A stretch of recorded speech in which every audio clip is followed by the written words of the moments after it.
إن الحمد لله نحمده ونستعينه ونستغفره ونعوذ بالله من شرور أنفسنا ومن سيئات أعمالنا من يهده الله فلا مضل له ومن يضلل فلا هادي له وأشهد أن لا إله إلا الله وحده لا شريك له وأشهد أن محمدا عبده ورسوله أما بعد فإن خير الحديث كتاب الله وخير الهدي هدي محمد صلى الله عليه وآله وسلم وشر الأمور محدثاتها وكل محدثة بدعة وكل بدعة ضلالة وكل ضلالة في النار. أعوذ بالله السميع العليم من الشيطان الرجيم من همزه ونفخه ونفثه. بسم الله الرحمن الرحيم. يا أيها الذين آمنوا اتقوا الله حق تقاته ولا تموتن إلا وأنتم مسلمون.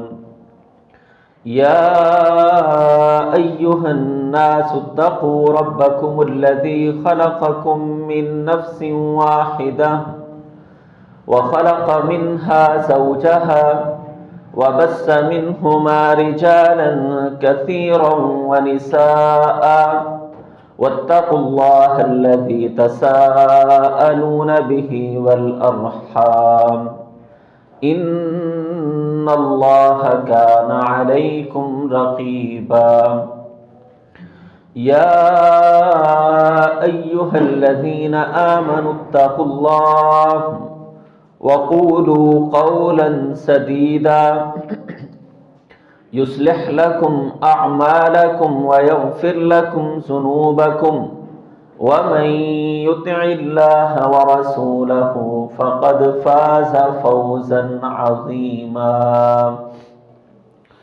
قال الله تعالى في القرآن المجيد والفرقان الحميد: إن الذين يحبون أن تشيع الفاحشة في الذين آمنوا لهم عذاب أليم في الدنيا والآخرة. وقال تعالى في مقام آخر: لقد كان لكم في رسول الله أسوة حسنة. قال النبي صلى الله عليه وآله وسلم: فإن الحياء من الإيمان. وقال النبي صلى الله عليه وآله وسلم في مقام آخر: الإيمان بضع وستون شعبة والحياء من الإيمان. وقال النبي صلى الله عليه وآله وسلم في حديث آخر: الحياء لا يأتي إلا بخير. أو كما قال النبي صلى الله عليه وآله وسلم: رب اشرح لي صدري ويسر لي أمري واحلل عقدة من لساني يفقه قولي. ہمہ قسم کی حمد و ثنا اللہ ذوالجلال والاکرام کی ذات کے لیے خاص ہے، جو ہم سب کا خالق، مالک، رازق و مشکل کشا ہے، ہم سب کی زندگی اور موت، نفع اور نقصان کا مالک ہے، کائنات پر کنٹرول کرنے والی فقط اللہ ذوالجلال والاکرام کی ذات ہے۔ ساری کی ساری کائنات اسی اللہ ذوالجلال والاکرام کی محتاج ہے، اور وہ رب العالمین کسی کا محتاج نہیں ہے۔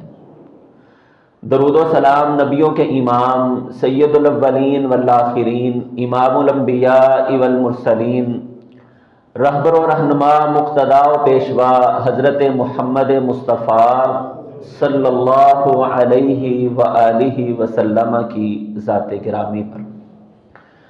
سامعین محترم، بھائیوں، دوستوں، بزرگوں، عزت مآب پردہ نشین اسلامی روحانی ماؤں اور بہنوں، آج کے خطبے میں حیا کی اہمیت کے حوالے سے چند گزارشات آپ احباب کے سامنے رکھنا چاہتا ہوں۔ دین اسلام کے اندر حیا کی کیا فضیلت ہے، کیا اہمیت ہے، اور آج ہمارا مسلم معاشرہ کس طرح سے اخلاقی پستی کا شکار ہوتا چلا جا رہا ہے۔ ہر آنے والا دن بے حیائی کا ایک نیا پروگرام لے کر آ رہا ہے۔ رسول اللہ صلی اللہ علیہ وآلہ وسلم ارشاد فرماتے ہیں، فَإِنَّ الْحَيَاءَ مِنَ الْإِيمَانِ، لوگوں یاد رکھو، حیا ایمان کا حصہ ہے۔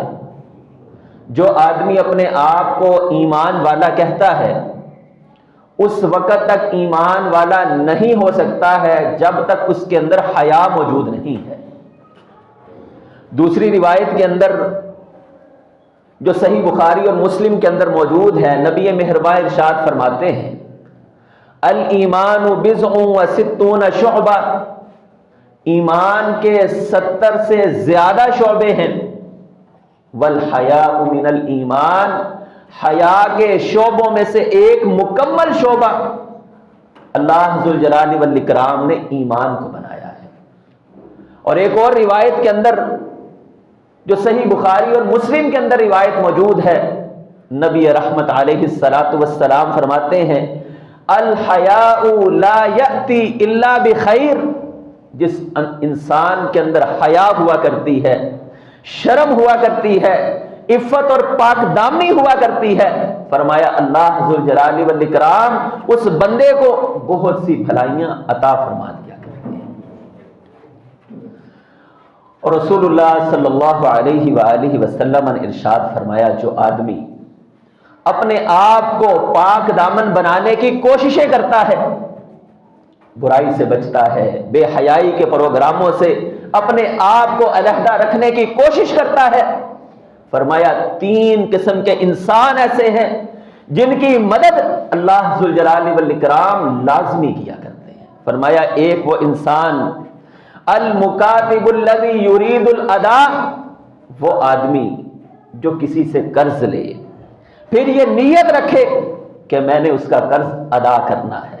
حالات مشکل ہو جاتے ہیں، اونچ نیچ آ جایا کرتی ہے، بسا اوقات ٹائم پر دینے کی پوزیشن نہیں بن پاتی ہے، لیکن اس کا یہ ارادہ ہے کہ اللہ مجھے آج ہی سہولت فراہم کر دے، آسانی کر دے، میں آج ہی اس بندے کا قرض دینا چاہتا ہوں۔ فرمایا اللہ ذوالجلال والاکرام اس کی نیت کی وجہ سے اس کے لیے آسانیاں پیدا کر دیا کرتے ہیں۔ دوسرا وہ انسان، والنکاح الذی والناکح الذی یرید العفاف، فرمایا وہ آدمی جو نکاح کرتا ہے، ذہن میں یہ بات ہے نکاح کی وجہ سے شرمگاہ کی حفاظت ہوگی، نظروں کی حفاظت ہوگی، عفت اور پاک دامنی آئے گی۔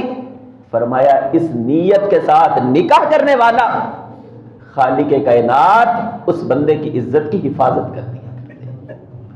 تیسرا وہ انسان، والمجاہد فی سبیل اللہ، وہ انسان جو رب کی بارگاہ کے اندر رب کو راضی کرنے کے لیے میدان مقتل میں اترتا ہے، دشمنوں کے لاشیں گراتا ہے۔ اللہ ذوالجلال والاکرام اس میدان مقتل میں اترنے والے مجاہد فی سبیل اللہ کی مدد کیا کرتے ہیں۔ اللہ ذوالجلال والاکرام اس کے ساتھ ہو جایا کرتے ہیں، اللہ اسے غلبہ عطا کر دیا کرتے ہیں۔ دنیا نے یہ منظر اپنی آنکھوں سے دیکھے ہیں۔ کون فلسطینیوں کو یہ سمجھ سکتا تھا کہ یہ اسرائیل کو گھٹنے ٹیکنے پر مجبور کریں گے؟ پرسوں انشاءاللہ اسرائیل کا فلسطین کا ایک بہت بڑا وفد ہمارے اس لاہور شہر کے اندر آ رہا ہے۔ ان قریب آپ پروگرام یہ فاتح حیثیت کے ساتھ ملکوں کے چکر لگا رہے ہیں، اور ابھی اسرائیل نے معاہدے کی ذرا سی وائلیشن کی ہے، حماس نے کہا اگلا جو ہمارا تمہارا معاہدہ تھا ہم نے اس کو ختم کر دیا ہے۔ یہ دنیا کی چند نوجوان جو میدان مقتل میں صرف اس لیے کھڑے ہوئے کہ اللہ کا حکم ہے وَمَا لَكُمْ لَا تُقَاتِلُونَ فِي سَبِيلِ اللَّهِ وَالْمُسْتَضْعَفِينَ مِنَ الرِّجَالِ وَالنِّسَاءِ، یہ رب کا حکم مان کر میدان مقتل میں کھڑے ہو گئے۔ آج دنیا 2025 میں رب کی مدد کو آسمان سے اترتا ہوا اپنی آنکھوں کے ساتھ دیکھ رہی ہے۔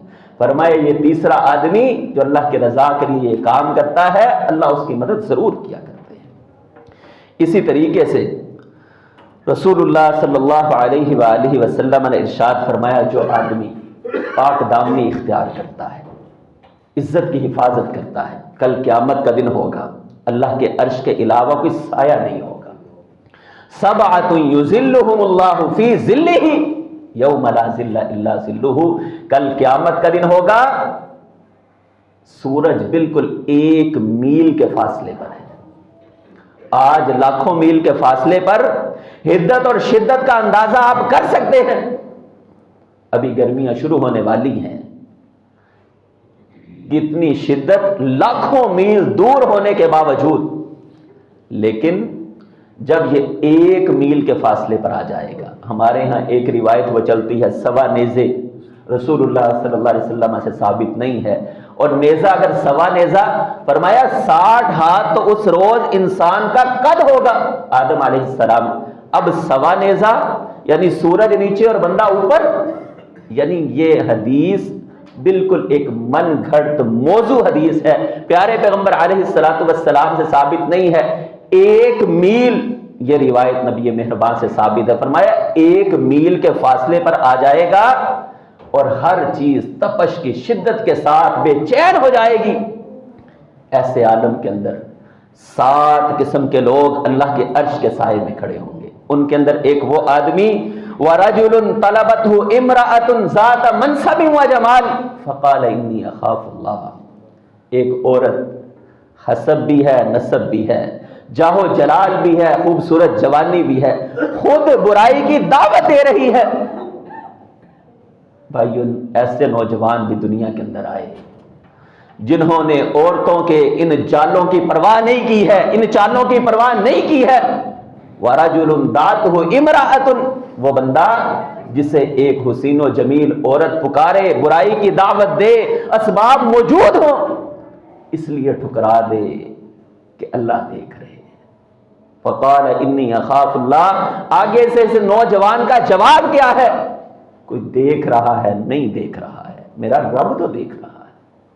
فرمایا اللہ کے ڈر کی وجہ سے برائی کی دعوت کو چھوڑنے والا کل قیامت کے دن اللہ کے عرش کے سائے میں کھڑا ہوگا۔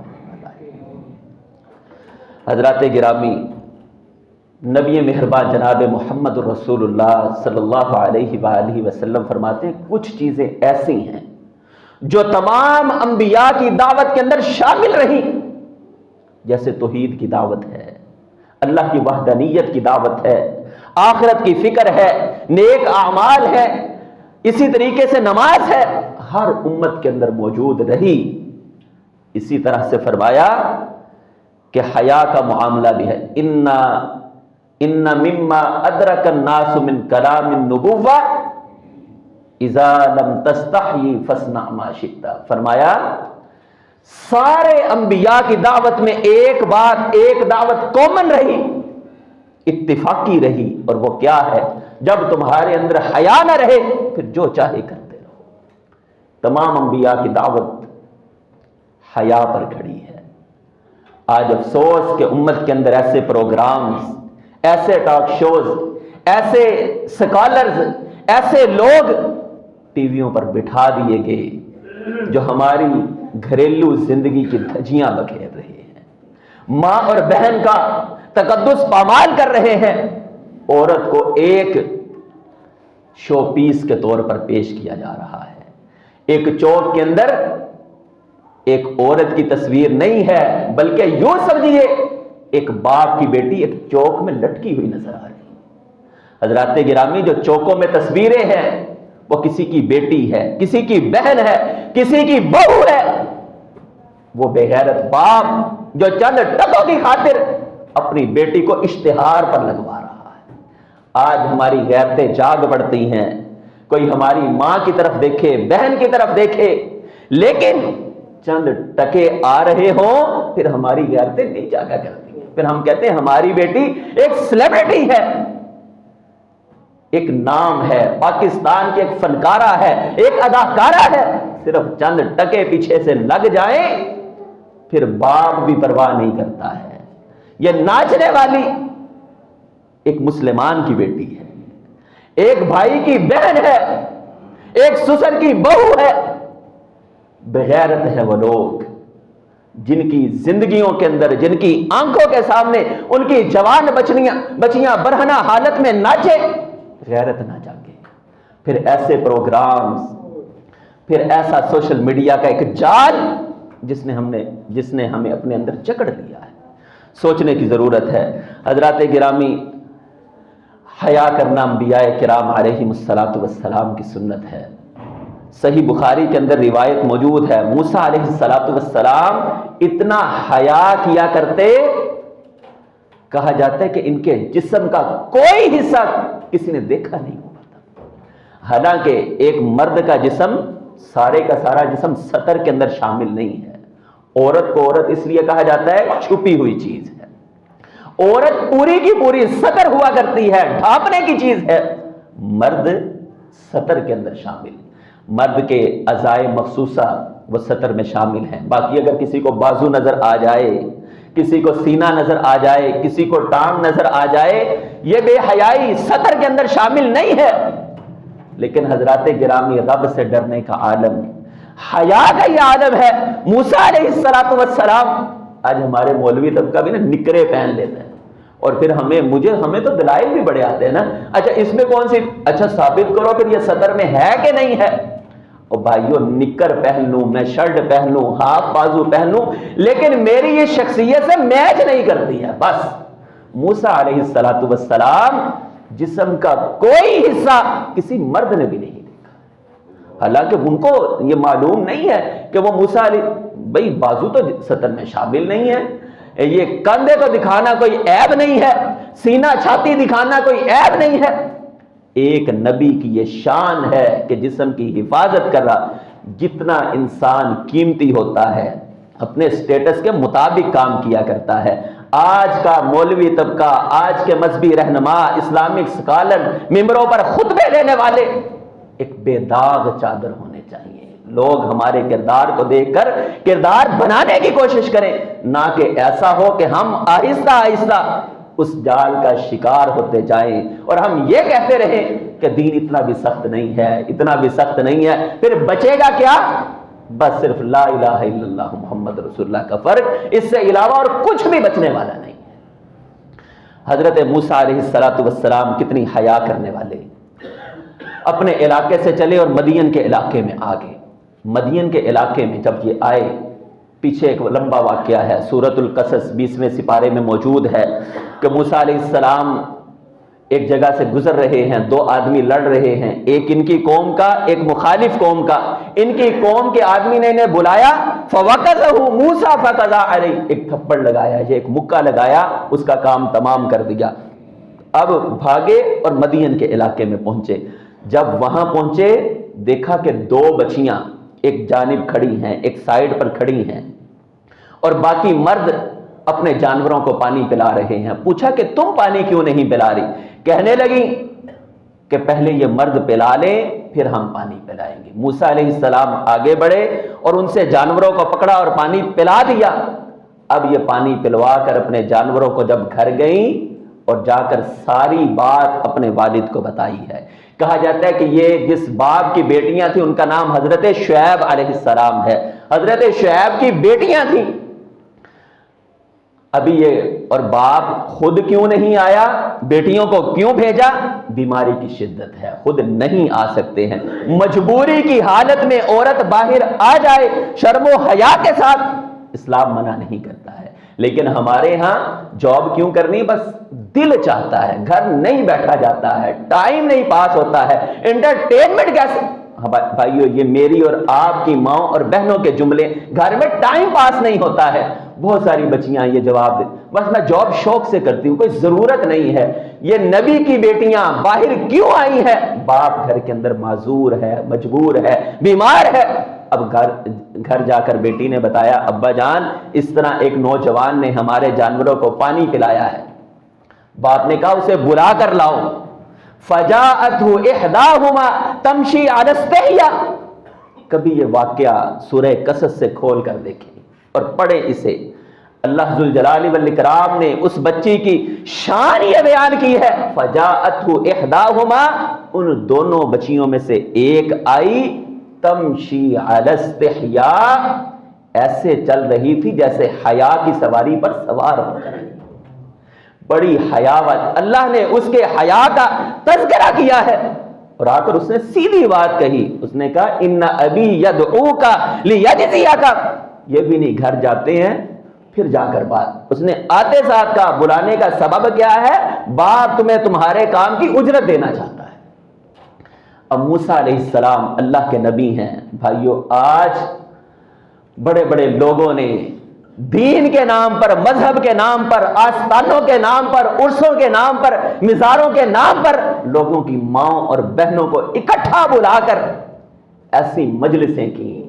سوشل میڈیا کا دور ہے، مذہبی رہنما مذہب کے نام پر زنا کرنے والے چور، مذہب کے نام پر لوگوں کی ماؤں اور بہنوں کو ہاتھ لگانے والے، رسول اللہ صلی اللہ علیہ وآلہ وسلم نے ساری زندگی کسی عورت کو ہاتھ تک نہیں لگایا ہے۔ آپ سے زیادہ کوئی حیا والا نہیں ہے۔ یہاں پر سوشل میڈیا پہ آئے روز یہ ڈرامے اور یہ شعبدہ بازیاں، کوئی کسی کے جن نکال رہا ہے، کوئی اپنے سامنے لٹا رہا ہے، کوئی تعویذ باندھ رہا ہے، اور بے غیرت ہیں وہ باپ اور بھائی اور خامد جن کے سامنے گھر سے جائے اور ان کی عزت اور غیرت نہ جاگے، سوالیہ نشان ہے۔ اب یہ بچی آئی اور موسیٰ علیہ السلام کو بلا رہی ہے کہ میرا باپ آپ کو طلب کر رہا ہے، آپ کے اس کام کی اجرت دینا چاہتا ہے۔ بھائیو میں اور آپ ہوتے، ہم کہتے بچی نے حجاب نقاب پردہ کیا ہوا ہے، وہ ساتھ چل رہی ہے میں ساتھ چل رہا ہوں، وہ آج بیٹا آپ آگے چلو میں پیچھے چل۔ موسیٰ علیہ السلام نے جو طریقہ کار اختیار کیا ہے وہ طریقہ کیا ہے؟ اس بچی سے کہنے لگے تم میرے پیچھے چلو میں تمہارے آگے چلوں گا۔ اچھا جسے راستہ پتہ نہ ہو وہ آگے چلے گا تو کیسے راستے کا پتہ چلے گا؟ آپ اب دیکھیے طریقہ کار کیا اختیار کیا۔ کہنے لگے ایسا کرو بیٹا تم ہاتھ میں کچھ کنکریاں پکڑ لو۔ کنکریاں پکڑ لی، میں آگے چلوں گا تم میرے پیچھے آنا، جب دائیں مڑنا ہو ایک کنکری پھینکنی ہے۔ آپس میں گفتگو بھی نہیں ہے، ایک نبی کی حیا اللہ کا قرآن بیان کر رہا ہے۔ اب جب گھر گئے اس طرح سے دائیں مڑنا ہے کنکری پھینکی، بائیں مڑنا ہے کنکری پھینکی، گھر پہنچ گئے۔ اب اس نے بیٹی کا باپ یہ کہنے لگا، موسیٰ علیہ السلام ابھی تک کنوارے ہیں، شادی نہیں ہوئی ہے۔ باپ کہنے لگا میں یہ چاہتا ہوں کہ اگر تم ہمارے گھر میں مزدوری کرو میں اس بیٹی کا نکاح تمہارے ساتھ کر دیتا ہوں۔ اچھا کتنے سال تم نے مزدوری کرنی ہے؟ 8 سال۔ فَإِنْ أَتْمَمْتَ عَشْرًا فَمِنْ عِنْدِكَ، اور اگر 10 سال کرو گے تو اس بچی کو اپنے ساتھ لے جانا۔ موسیٰ علیہ السلام نے کہا میں 10 سال تمہارے گھر مزدوری کروں گا۔ ایک نبی حافظ عبدالسلام بھٹوی رحمت اللہ علیہ نے تفسیر قرآن کے اندر بڑا شاندار نکتہ یہاں پر بیان کیا۔ کہنے لگے ایک بچی کے جانوروں کو پانی پلایا، وہ پانی پلا کر واپس چلی گئی، پھر باپ نے بلایا میں اجرت دینا چاہتا ہوں۔ گھر میں جا کر اس نے کہا کہ ہم تمہارا نکاح کرنا چاہتے ہیں۔ ایک نبی نکاح کی دعوت کو قبول کرتا ہے، کس چیز کے بدلے؟ 10 سال تم ہمارے گھر خدمت کرو گے۔ 10 سال۔ موسیٰ علیہ السلام نے 10 سال کے لیے خدمت کو قبول کیوں کیا ہے؟ دیکھیں پانی پلایا، گھر گئے، اجرت لیتے اپنے ادا لیتے، گھر کیوں گئے اور 10 سال مزدوری کرنے پر آمادہ کیوں ہوئے؟ اس کے پیچھے اس بچی کا حیا کھڑا ہے۔ ایک نبی حیا کی وجہ سے 10 سال مزدوری کر کے اس بچی کو حاصل کر رہا ہے۔ با حیا بچیوں کی قیمت ہوا کرتی ہے۔ 10 سال کی محنت اس حیا والی پاک دامن بچی کے حصول کے لیے کی ہے۔ اللہ ذوالجلال والاکرام ہمیں بھی حیا والی بچیاں عطا فرمائے۔ رسول اللہ صلی اللہ علیہ وآلہ وسلم کے متعلق آتا ہے، صحیح بخاری میں روایت موجود ہے، آپ علیہ السلام اشد حیاء من الازراء فی خدرها، دنیا میں ہم نے اگر کسی کی شرمیلے پن کی مثال دینی ہو تو کنواری بچی کے شرمیلے پن کی مثال۔ کاش یہ مثالیں ٹک ٹاک، بیگو اور فلاں فلاں کے آنے سے پہلے ہوا کرتی تھیں۔ آج جن کو لوگوں کی آنکھوں نے نہیں دیکھا تھا، میڈیا نے دکھا دیا ہے، چند ٹکوں نے دکھا دیا ہے۔ یہ مسلمان کی بچی کا ڈانس اور ناچ ہے۔ بھائیوں، بغیرت ہیں وہ باپ جو گھر میں کوئی آئے بیٹی کو بلا کر، بیٹا اچھا ذرا پھر تھوڑا سا ڈانس تو انکل کو کر کے دکھاؤ۔ اب بچی شرما رہی ہے، شرمانے کی ضرورت نہیں ہے، یہ انکل ہے، بس تھوڑا سا کر دو۔ یہ کون کہہ رہا ہے؟ بھائی کہہ رہا ہے، باپ کہہ رہا ہے، گھر کا ذمہ دار کہہ رہا ہے۔ ڈوب مرنے کا مقام ہے کہ میری بہن، میری بیٹی، میری بہو کسی کے سامنے ناچے اور میں خوشیاں مناؤں۔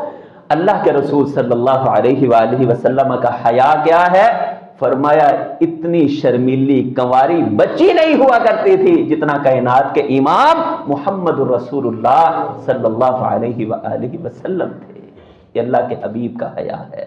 قرآن مجید فرقان حمید میں اللہ ذوالجلال والاکرام نے ان لوگوں کو ڈانٹا ہے، فرمایا ان الذین یحبون ان تشیع الفاحشۃ فی الذین آمنوا لهم عذاب علیم فی الدنیا والآخرہ، وہ لوگ جو بے حیائی کے پروگرام چلانے والے ہیں۔ آج کا دن باقاعدہ طور پر بے حیائی کے نام سے موسوم کر دیا گیا، بے حیائی کے نام کے ساتھ جوڑ دیا گیا۔ میری بہنیں بازاروں میں جا رہی ہیں، پھول خرید کے لا رہی ہیں، چوکوں کے اندر پھول پڑے ہوئے ہیں، چوکوں کے اندر غبارے سجے ہوئے ہیں، اوپر جو جملے لکھے ہوئے ہیں، یہ مسلمانوں کی مائیں بہنیں بچیاں خرید رہی ہیں، گھروں میں جا رہی ہیں۔ ہم پورا یہ تہوار کا اہتمام کر رہے ہیں۔ سوچنے کی ضرورت ہے بھائیوں، کہیں ایسا نہ ہو کہ اللہ کی طرف سے آسمان سے عذاب نازل ہو۔ فرمایا قوموں کے اندر بڑے گناہ رہے، چوریاں نہیں، ڈاکے رہے، دیگر گناہ رہے، لیکن جس گناہ پر آسمان سے پتھروں کی بارش نازل ہوئی ہے وہ گناہ زنا کا گناہ ہے۔ حضرات گرامی، کہیں ایسا نہ ہو کہ ہماری قوم اس انتظار میں ہے کہ اللہ ذوالجلال والاکرام آسمان سے پتھروں کی بارش کو نازل کرے۔ اس دن کے آنے سے پہلے اپنے آپ کو بچائیے۔ اور جو آدمی جس کو یہ عادت ڈل جائے، زنا کی عادت ڈل جائے، غلط کاری کی عادت ڈل جائے، وہ اپنے آپ کو بچانا چاہتا ہے، اس کی پاک دامنی محفوظ کرنے کا طریقہ رسول اللہ صلی اللہ علیہ وسلم نے بیان فرمایا۔ ایک آدمی آیا اور آ کر کہنے لگا، اللہ کے حبیب میں اسلام قبول کرنا چاہتا ہوں لیکن زنا سے باز نہیں آؤں گا۔ آپ نے فرمایا اچھا اللہ کے بندے اسلام تو قبول کر۔ اس نے اسلام قبول کیا۔ آپ علیہ السلام نے ایک دن اسے بٹھا لیا، پوچھا اتحبہ لامتک، کیا تو اس بات کو پسند کرتا ہے کوئی تیری ماں کے ساتھ زنا کرے؟ اتحبہ لخالتک، کیا تو پسند کرتا ہے کوئی تیری خالہ سے زنا کرے؟ کیا تو پسند کرتا ہے کوئی تیری بیٹی بہن سے زنا کرے؟ کہنے لگا نہیں۔ فرمایا جن سے تو کرتا ہے وہ بھی کسی کی بہن ہے، کسی کی بیٹی ہے، کسی کی ماں ہے، جیسے تو پسند نہیں کرتا ایسے لوگ بھی پسند نہیں کرتے۔ وہ فرمانے لگا اللہ کے حبیب مجھے بات سمجھ آ گئی ہے، آئندہ کے بعد میں زنا نہیں کروں گا۔ بھائیو، اللہ ہماری ماؤں بہنوں کی عزتیں محفوظ فرمائے، ہمیں اس سلسلے میں اپنا کردار ادا کرنے کی توفیق عطا فرمائے، امت مسلمہ کے غیرت کے ناخن لینے کی توفیق عطا فرمائے۔ اللہ وہ مدینے کا ماحول امت مسلمہ کو عطا فرمائے۔ آپ علیہ السلام نے فرمایا تھا حضرموت سے ایک عورت چلے گی، مدینہ تک پہنچے گی، کوئی غیر محرم اس کی طرف آنکھ اٹھا کر بھی نہیں دیکھے گا۔ اللہ ہم سب کو ایسا ایمان عطا فرمائے۔ وآخر دعوانا ان الحمدللہ رب